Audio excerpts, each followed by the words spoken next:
Heboh, militer Indonesia perbanyak kapal selam dan korvet untuk misi ini.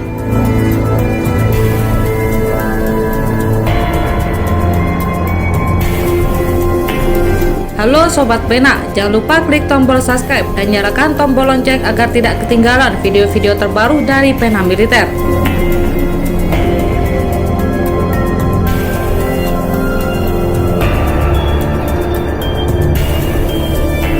Dilansir dari laman berita zonajakarta.com, Natuna Utara sebetulnya bisa jadi ajang mengasah kesiapan tempur militer Indonesia. Gangguan Cina di Natuna Utara merupakan tantangan bagi militer Indonesia. Militer Indonesia harus bersiap di Natuna Utara karena pergerakan Cina bisa mendadak agresif di sana. Oleh sebab itu, mengasah kesiapan tempur militer Indonesia di Natuna Utara datang karena situasi memaksa demikian. Penempatan unsur quick response militer Indonesia di Natuna Utara sangat penting saat ini. Adanya kapal perang dan jet tempur yang siaga di Natuna memudahkan militer Indonesia menghadapi eskalasi di Natuna Utara. Kesiapsiagaan inilah yang harus tetap dirawat militer Indonesia, sebab Cina bisa sewaktu-waktu mampir di Natuna Utara. Indonesia sendiri sudah menyatakan bakal mempertahankan Natuna Utara.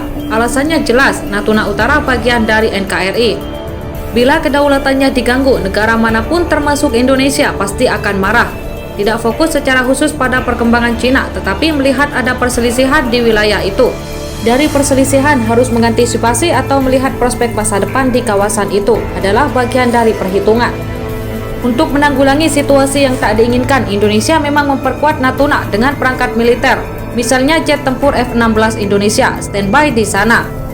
Namun Cina menganggap penempatan F-16 di Natuna merupakan wujud ketakutan akan meletusnya konflik dengannya. Indonesia akan menyebarkan pesawat tempur F-16 di Laut Cina Selatan karena takut konflik dengan Cina, kata media Cina Sina.com. Selain Cina, pengamat militer dari Lowy Institute mengingatkan Indonesia bila penempatan F-16 di Natuna tak bakal buat Cina gentar.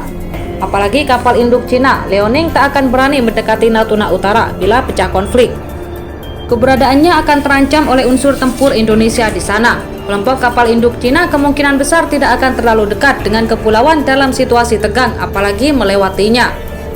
Kekuatan udara Jakarta dari 11 pesawat tempur Su-30MK, Mk2 di samping kemungkinan kesepakatan F-16 akan lebih berbahaya daripada J-15 di kapal induk Cina. Platform Indonesia mungkin tidak dapat melakukan penyergapan di pesisir, tapi mereka bisa beroperasi di laut lepas. Indonesia tentunya akan mempertahankan Natuna Utara mati-matian. Situs intelijen Amerika Serikat yang mengkhususkan diri mengamati pergerakan Blok Timur, runningnetwork.com, menerangkan bila salah satu saja pulau di Natuna jatuh, maka Cina akan lebih leluasa menyerang Indonesia. Kepulauan Natuna merupakan kunci pertahanan Indonesia di utara.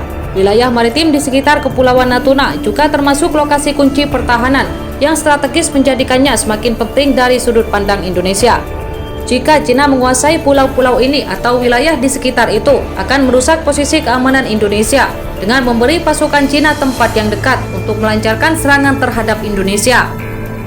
Kedekatan pulau-pulau dengan Indonesia menghadirkan risiko keamanan yang signifikan untuk pertahanan negara Indonesia dan memungkinkan militer untuk memantau jalur perdagangan melalui wilayah tersebut. Running Network. Posisi ibu kota Indonesia terancam oleh serangan pesawat tempur dan pembom nuklir Angkatan Udara Cina. Bagaimana pendapat Anda? Silahkan tulis di kolom komentar.